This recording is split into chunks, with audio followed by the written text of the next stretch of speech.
তারা চায় না। এই ম্যাডামের বিরুদ্ধে অনেক অবজেকশন আছে, ছাত্রীরার এই অভিযোগ এবং তাই অতীতে বহু ধরনের ছাত্রীদের উপরে নির্যাতন করছেন। আমরা দেখানোর চেষ্টা করছি, তাহলে আমরা লোকে আমরা আছি, আপনারা লোকে আমাদের মরিয়ে যাক।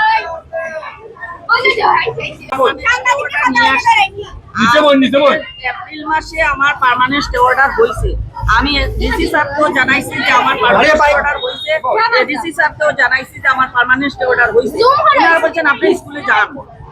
আমি বলছি আপনারা প্রোটেকশন দেন, আপনি স্কুলে যাবেন, আপনি বেতন খাইতেছেন ঘুমাইয়া, আপনি বাসায় থাকবেন, আপনি ঘরে বসে বসে বেতন খাইতেছেন, আপনি স্কুলে যান।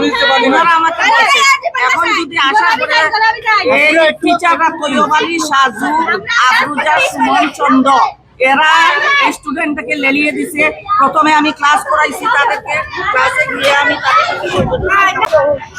আমরা যে স্কুলে যে হাফিজা খাতুন বালিকা উচ্চ বিদ্যালয়ের যে আন্দোলনটা বিগত 3 বছর ধরে, আমি যখন ক্লাস 8-এ থাকতাম তখন আন্দোলন শুরু হয়েছে। তো এখন ক্লাস 10-এ উঠছি, তো আমরা তো দুদিন পরে যাই মুগিয়া। তো আন্দোলনটা শুরু হয়েছে তাই এটা মৌলভীবাজার শহরে সবাই জানে, তাই বিভিন্ন অন্যায় করছেন বা অপরাধ করছেন। তাই কয়েকটা স্টুডেন্টে খুবই খারাপ ভাবে মারছেন, যে যার ফলে স্টুডেন্টরা ওই যে ভারসাম্যহীন হয়ে গেছে বা তাদের লাইফ নষ্ট হয়ে গেছে, তারা এখন পড়ালেখা করে না। তো তাই আগে আওয়ামী লীগ আসলা, অবশ্যই আমার কাছে প্রমাণ আছে আওয়ামী লীগ যে আসলা, তাই আগে আওয়ামী লীগ আসলা। তো আওয়ামী লীগের যারা যারা মানে গরিব স্টুডেন্ট এটা অসহায় ভাবে মারছেন, তো তারা মারছেন, তারা যখন বিভিন্ন থানা বা ডায়েরি করে, তখন তাই আওয়ামী লীগের মানে পাওয়ার দেখাইয়া এগুলা মানে করে দেন, কারণ আর এগুলা করতে পারে না। তো যার ফলে স্টুডেন্ট আর পড়ালেখা করতে পারে না।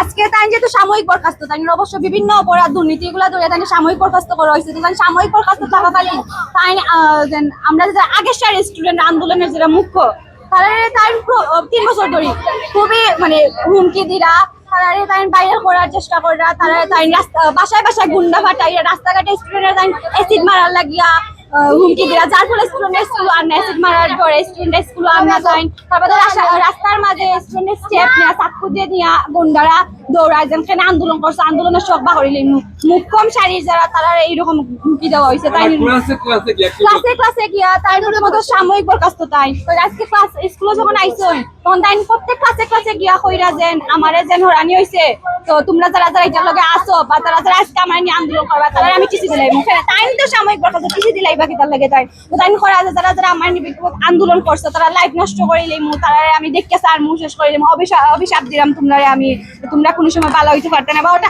বিভিন্ন করে। তার ফার্স্ট টাইম থেকে তাই না নিয়ে 3 বছর আগ থেকে করা, তো সবসময় খালি কঞ্চের হাসিনা আমার পাওয়ার জানুরি, আমি আওয়ামী লীগ করি, তোমরা দেখতে চার মতা করেন। তো আজকেও তাই কাছে গিয়া করা যেন হাসিনারে বাগাইয়া দেশ শান্তি আসেনি, দেশ ঠিক আসেনি, তো আমারে বাগাইয়া তোমরা কিনা শান্তি থাকবা বা ঠিক থাকবা।